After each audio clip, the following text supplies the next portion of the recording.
इस ओर हुमा देवी का खेल खत्म होते ही दुर्गेश्वरी देवी ने आदेश दिया कि अब से वामाक्षी अपने महल में पहले की तरह ही रहेगी। उसके घर से भागने वाली खबर को धीरे धीरे पूरा घर अब झुठलाना चाहता था।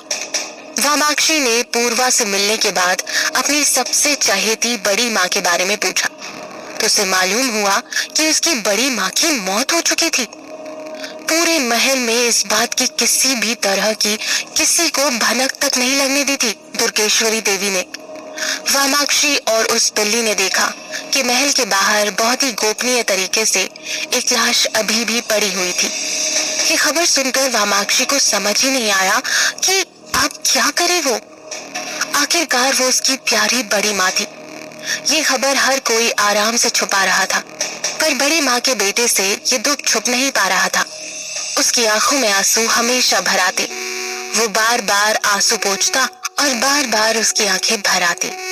दुर्गेश्वरी देवी और उनके सभी सेवकों को लग रहा था कि उन्होंने अपनी बड़ी बहू की मौत को बहुत आसानी से दबा दिया था, पर वो सफेद बिल्ली जूनम सब देख रही थी। पहले वामाक्षी को लग रहा था कि ये सब कुछ हंगामा उसके भागने के कारण हुआ था, पर सच कुछ और था। वजह वामाक्षी नहीं कोई और थी। वो तो वामाक्षी यूं अचानक आ गई और सारा का सारा ध्यान उस पर चला गया। अब वामाक्षी को सब सच जानना था और अब तो उसे और उसकी करामाती बिल्ली को पूरी आजादी मिल गई थी। उसे अचानक लगने लगा कि ना तो उसके आने के बाद उसकी बड़ी माँ उससे मिलने आई थी और ना ही उसकी लड़की रागनी। उसे लगने लगा कि दादी कुछ तो अजीब कर रही है इस घर में, जो सही नहीं है और उसे उस बात का पता लगाना ही होगा। तभी उसे अचानक अपनी दूसरी सौतेली माँ और पूर्वा के बीच हुई बात सुनाई देती है। वो आसपास देखकर कान लगाकर सुनने लगती है। पूर्वा, भविष्य में अब सिर्फ तुम ही बचोगी, तो कौन बड़ा है और कौन छोटा है इससे क्या ही फर्क पड़ता है। फिर भी तुम्हें अपने लिए लड़ना होगा। माँ, आप चिंता मत कीजिए, ना तो मैं वामाक्षी की तरह किसी लड़के के साथ भागूंगी और ना ही रागनी की तरह किसी नौकर से प्यार में पड़ूंगी। अपनी चालाक छोटी माँ और पूर्वा की बात सुनकर उसे बहुत दुख हुआ। आज तक जिन्हें वो अपनी जान से ज्यादा प्यार करती थी और विश्वास करती थी, वो लोग इतने बड़े धोखेबाज निकलेंगे उसने कभी नहीं सोचा था। पर अब तो वामाक्षी को वैसे भी इन सब बातों से कोई मतलब नहीं था। ना तो उसे राज्य का कोई ओहदा चाहिए था और ना ही पैसे। उसे कभी नहीं लगा था कि उसकी छोटी बहन और उसके बीच ऐसी चीजें आएंगी, पर अब उसे अपनी छोटी बहन रागनी के बारे में पता लगाना था। पूर्वा और छोटी माँ की बातों से उसे मालूम हुआ कि दुर्गेश्वरी देवी और छोटी सौतेली माँ को ये पता चला कि रागनी किसी नौकर से प्यार करती है, तो उन्होंने उसे इतना सताया कि उसने जीने से बेहतर मरना समझा। पर वामाक्षी को रागनी हर एक बात बताती थी। वामाक्षी सोच रही थी, रागनी तो किसी और से प्यार करती थी, और अगर उसके मन में कोई और लड़का था तो वो अपने ही घर में किसी नौकर से अकेले में मिलने क्यों जाएगी। इतनी बेवकूफ तो नहीं थी वो। अब वामाक्षी सब समझ चुकी थी। ये सब छोटी माँ और पूर्वा की चाल थी। रागनी इतनी मासूम और कमजोर थी कि वो किसी भी तरह का लांछन बर्दाश्त नहीं कर सकती थी, इसलिए उसने आत्महत्या करना ही बेहतर समझा होगा।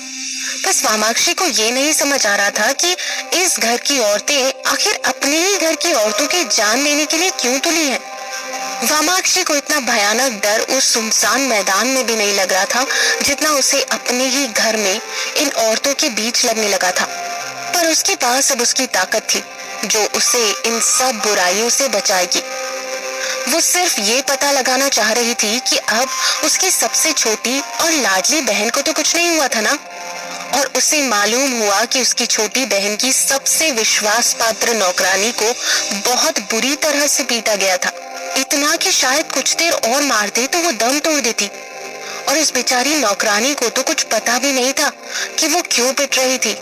वामाक्षी ये सब पता कर रही थी कि तभी पीछे से कोई आकर उसके कंधे पर हाथ रखता है और बहुत ही प्यार भरे लहजे से पुचकारते हुए कहता है, बड़ी दीदी।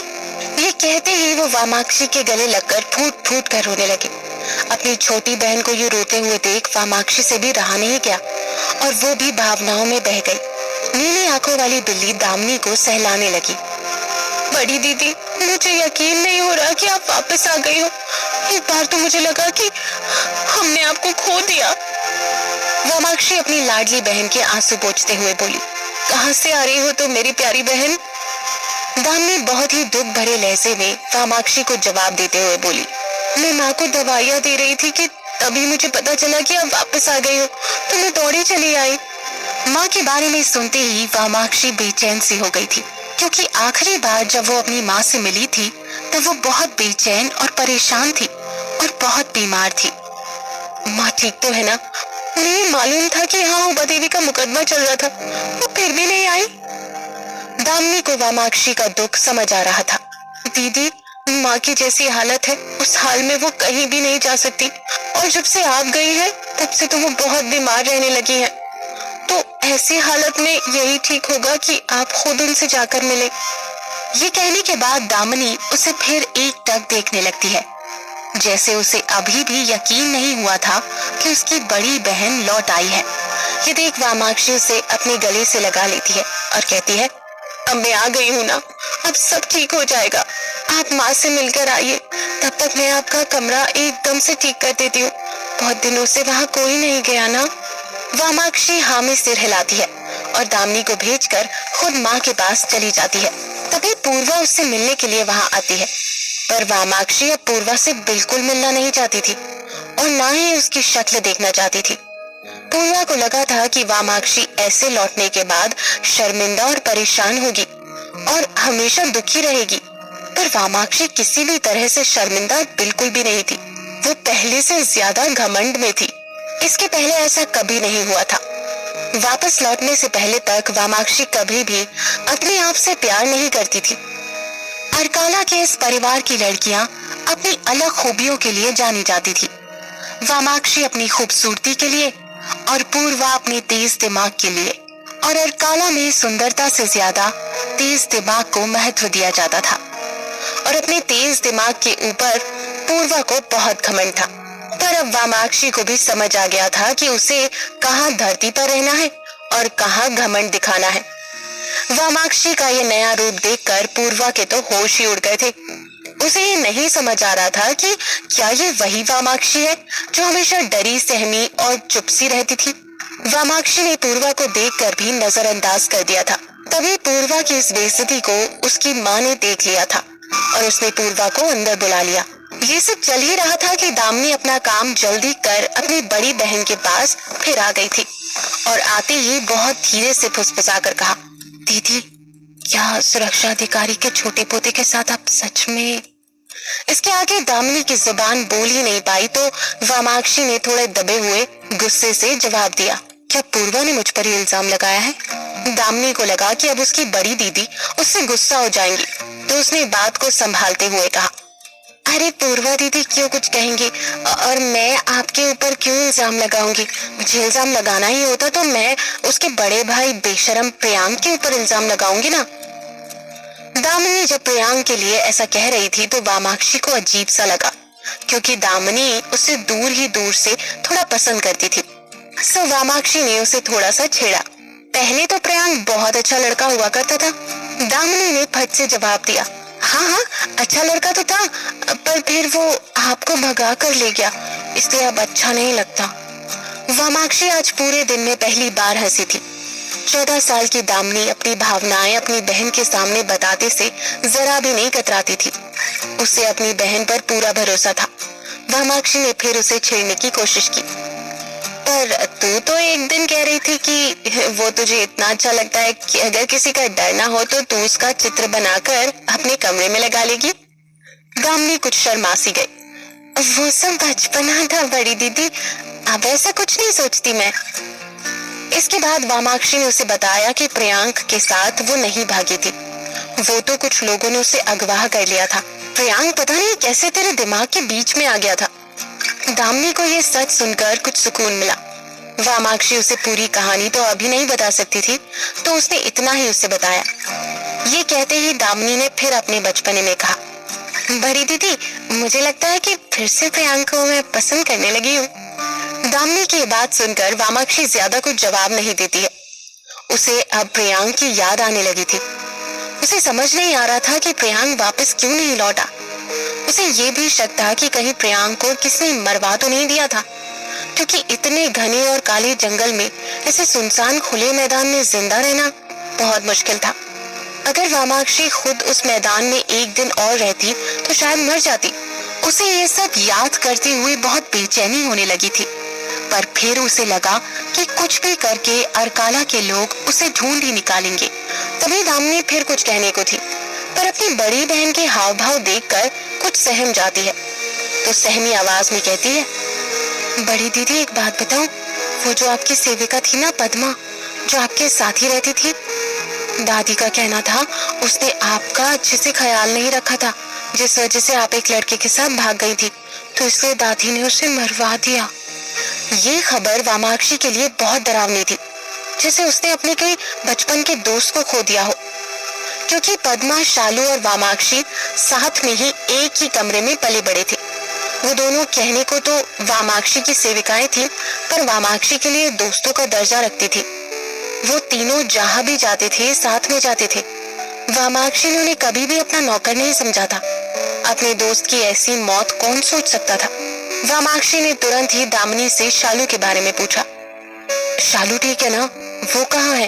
वामाक्षी के 2 दिन बाद लौटने पर उसने अपनी बड़ी माँ, अपनी लाडली छोटी बहन और अपनी सबसे जिगरी दोस्त को खो दिया था। उसको लग रहा था जैसे उसने अपनी जिंदगी में सब कुछ खो दिया हो। उसने अपनी आंखें बंद करके गहरी सांस ली और जैसे अपने दुख और आंसू पी रही हो। उसका दिल अब सचमुच टुकड़े टुकड़े हो चुका था। वामाक्षी के शालू के बारे में पूछने पर दामिनी ने डरते हुए बताया, वो शालू, वो जब दादी ने पद्मा को सजा दी तो शालू के साथ भी पूछताछ हुई और फिर दादी ने उसे कहीं छुपा कर रख दिया। दादी उससे बिना किसी को बताए अकेले में पूछताछ करती थी, पर आप चिंता मत कीजिए, शालू को कुछ नहीं हुआ होगा, उसे दादी नहीं मार सकती।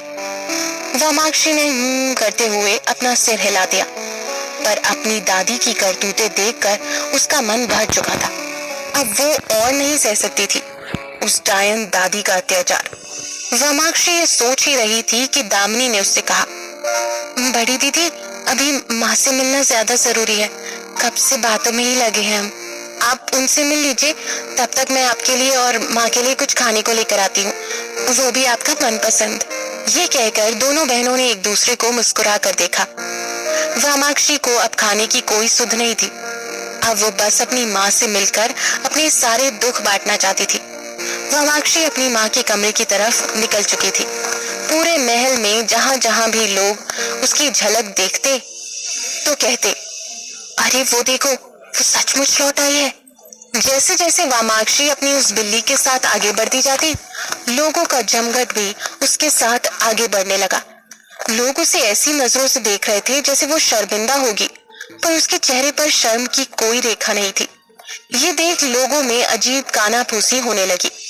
कैसी बेशरम लड़की है, ऐसे परिवार की इज्जत उछालकर कैसे घमंड में पूरे घर में घूम रही है। अरे अगर हम ऐसा करते तो अभी अपने ही घर से बाहर निकलने की हिम्मत ना होती। उन लोगों को लग रहा था कि वामाक्षी कुछ सुन नहीं रही, पर अब वामाक्षी पूरे महल की बातें एक साथ सुन सकती थी। वो चाहती तो इन लोगों की बातों का मुंह तोड़ जवाब दे सकती थी, पर उसने अपना ओहदा देखते हुए तुरंत आदेश दिया, पानी गर्म करके रखो, मेरी बिल्ली और मुझे कुछ देर बाद नहाना है। ये सुनकर सब अपने अपने काम पर लग गए। उन सब के मन में कई सवाल थे, पर ऐसे वो सवाल नहीं कर सकते थे, और वामाक्षी को भी अभी अपनी माँ से मिलना था, इसलिए वो सीधा अपनी माँ के कमरे में जाने लगी। वामाक्षी के गोद की बिल्ली सबकी आंखों का कांटा बन चुकी थी। सबको उस बिल्ली को उस घर से निकालकर बाहर फेंकना था। हालांकि ऐसा करना पूरे अरकाला के लिए नामुमकिन था। बिल्ली और वामाक्षी का संबंध अब एक पहेली बन चुका था पूरे अरकाला के लिए। आखिर दुर्गेश्वरी देवी, छोटी माँ और पूर्वा ने वामाक्षी की बहन को क्यों मारा होगा? क्या वामाक्षी की बड़ी माँ कोई सच जानती थी? क्या वामाक्षी इन सभी मौतों का बदला ले पाएगी? इन सब सवालों के जवाब जानने के लिए सुनते रहिए the cat girl, only on pocket FM।